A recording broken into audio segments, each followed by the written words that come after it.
옆집에 사는 데이빗은 5살과 7살짜리 아이를 키우고 있다. 하루는 그가 앞마당에서 7살 먹은 아들 켈리에게 잔디 깎는 기계 사용법을 가르치고 있었다.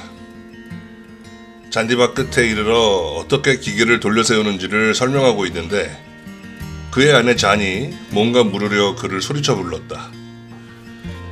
데이빗이 질문에 대답하기 위해 고개를 돌리고 있는 사이에 어린 켈리는 잔디 깎는 기계를 몰고 잔디밭 옆에 있는 화단으로 곧장 질주해버렸다. 그 결과 화단에는 50cm짜리 폭으로 시원하게 길이 나버렸다. 고개를 돌리고 무슨 일이 일어났는지 본 데이빗은 순간적으로 이성을 잃었다.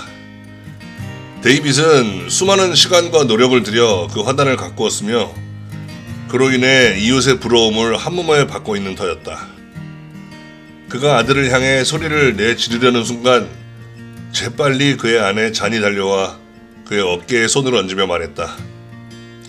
여보, 잊지 말아요. 우린 꽃을 키우는 게 아니라 아이들을 키우고 있어요.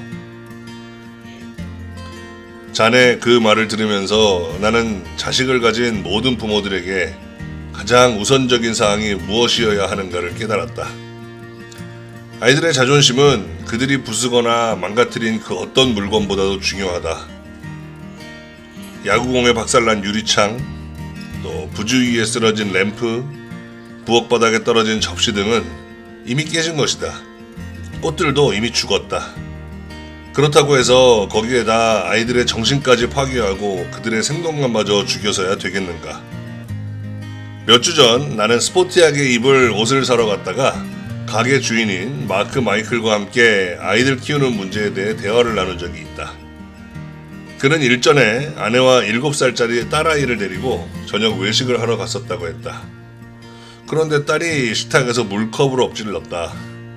식탁을 닦고 나서도 부모가 전혀 나무라지 않자 딸은 부모를 쳐다보며 이렇게 말했다. 엄마 아빠가 다른 부모들처럼 하지 않아서 정말 고마워요. 내 친구 부모들은 되게 큰 소리를 지르고 주의하라고 설교를 늘어놓거든요. 저한테 그렇게 안 해주셔서 정말 고맙습니다. 얼마 전에 내가 다른 친구 가족과 식사를 할 때도 비슷한 일이 일어났다. 5살짜리 그 집 아들이 우유잔을 엎질렀다. 그 부모가 즉각적으로 아이에게 주의를 주려고 하는 순간 난 일부러 내 물컵을 엎질렀다. 내가 48살을 먹었는데도 이렇게 자꾸만 컵을 쓰러뜨린다고 설명을 하고 있는 동안에 그 집 아들은 내 의도를 눈치채고 내게 감사의 윙크를 보냈다.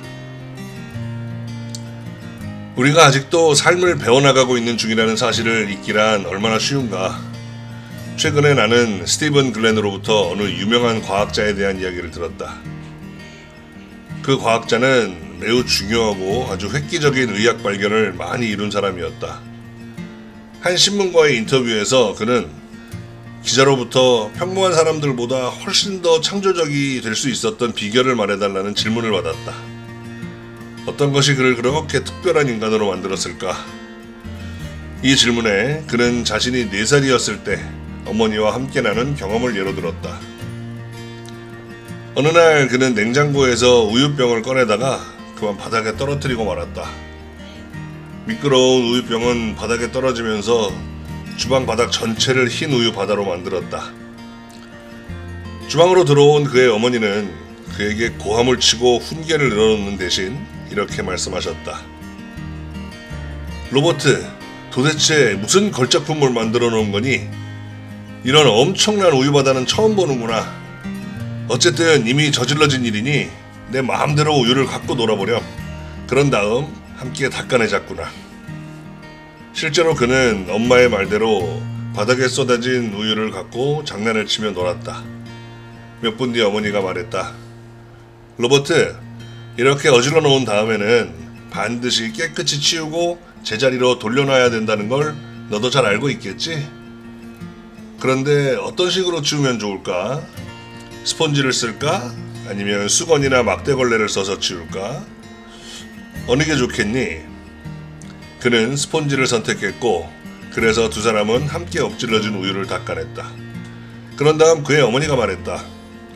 잘 들어보렴.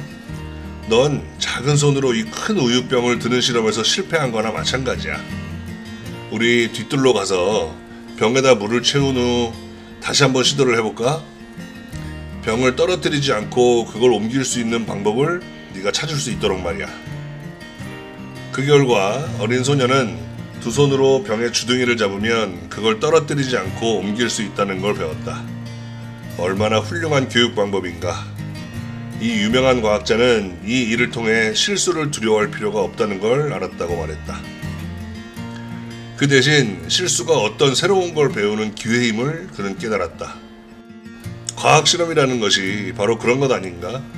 어떤 실험이 제대로 성공하지 않을지라도 우리는 그것으로부터 어떤 가치 있는 것을 배우기 마련이다. 모든 부모가 로버트의 어머님처럼 아이를 키운다면 굉장한 사회가 되지 않겠는가? 아이들이 아니라 어른들의 관계에서 이런 자세를 적용시킨 한 예가 여기에 있다. 이것은 몇 해 전 라디오 방송에서 폴 하비가 들려준 얘기다. 한 젊은 여성이 직장 일을 마치고 집으로 차를 몰고 가던 도중에 다른 차에 범퍼를 들이받았다. 그녀의 차도 앞범퍼가 크게 부서졌다.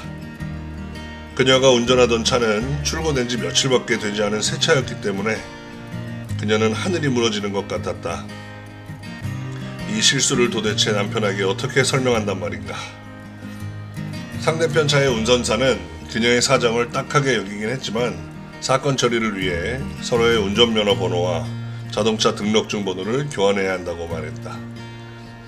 그래서 그 젊은 여성은 등록증을 꺼내기 위해 차 안에 있는 커다란 갈색 봉투를 열었다. 그때 종이 쪽지 하나가 봉투에서 떨어졌다. 그 쪽지에는 남성의 큼지막한 필체로 다음과 같이 써 있었다. 사고가 날 경우 이것을 잊지 말아요, 여보. 내가 사랑하는 건 차가 아니라 바로 당신이라는 걸. 우리의 아이들의 정신은 어떤 물질보다도 소중하다는 사실을 항상 기억하자. 우리가 그렇게 할 때 아이들은 스스로를 소중하게 여길 것이며 그들의 가슴 속에는 어떤 화단보다도 아름다운 사랑의 꽃이 피어날 것이다.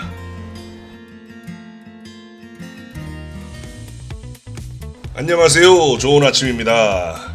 잭 캔필드의 우리는 꽃이 아니라 아이를 키우고 있다라는 글을 나눠보았습니다. 어떠신가요? 아이를 키우고 계신 분들이나 아이를 키워보신 분들께서는 느끼는 바가 더 크실 것 같은데요. 글로 봐서는 참 좋은 부모인 것 같긴 한데 저희가 실제로 살다 보면 저렇게 안 되는 게 현실입니다. 아이들의 활동량이라는 게 엄청난 만큼 사고도 많이 일어날 수밖에 없죠. 거기다 세상 궁금한 것도 많고 다 자기가 직접 해보고 싶고 욕심도 많고 사고가 안 일어날 수가 없죠. 그런데 그때마다 저 글의 부모님들처럼 우와 어마어마한 작품을 만들었구나 이렇게 우아하게 말할 수 있을까요? 특히 아이가 한 명이 아니라 2명 이상할 경우는 정말 힘들다고 봐야죠. 물론 있겠죠. 있을 겁니다. 당연히 그런 분들이 있을 거라고 생각은 합니다만 아직까지 저는 보지 못했습니다. 그렇다고 우리가 우리 아이를 사랑하지 않거나 또 미래의 창의력이 없어지기를 바라고 그러는 건 아니잖아요. 우유잔을 떨어뜨려 우유잔이 깨지면 우유 걱정부터 하시나요? 유리잔부터 아깝다고 생각하세요? 아니잖아요. 우리 아이의 발이 베이지는 않았는지 걱정부터 하는 우리입니다. 자, 우리가 위에 글에 나오는 사람들처럼 하지는 못하더라도 이렇게는 한번 해보면 어떨까요? 뭔가 사고가 터졌을 때 일단 화를 내지는 맙시다. 우리도 놀란 마음에 화를 내는 거지만 바짝 긴장한 아이들은 우리가 화를 낸다면 더 크게 놀랄 거고 마음의 상처가 크게 될 테니까요.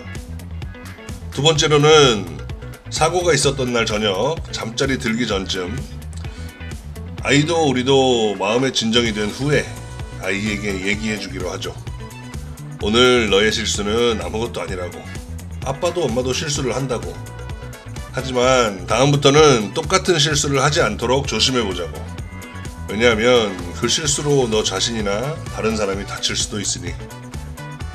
자, 이제 아무런 염려 말고 푹 자렴. 아빠 엄마는 널 사랑한단다. 여러분들도 알고 계신 좋은 글이나 개인이 겪은 감동적인 사연을 보내주세요. 댓글로 남겨주시면 함께 공유하고 나눌 수 있도록 준비해 보겠습니다. 내일도 좋은 글로 찾아뵙겠습니다. 모두 행복한 하루 되세요.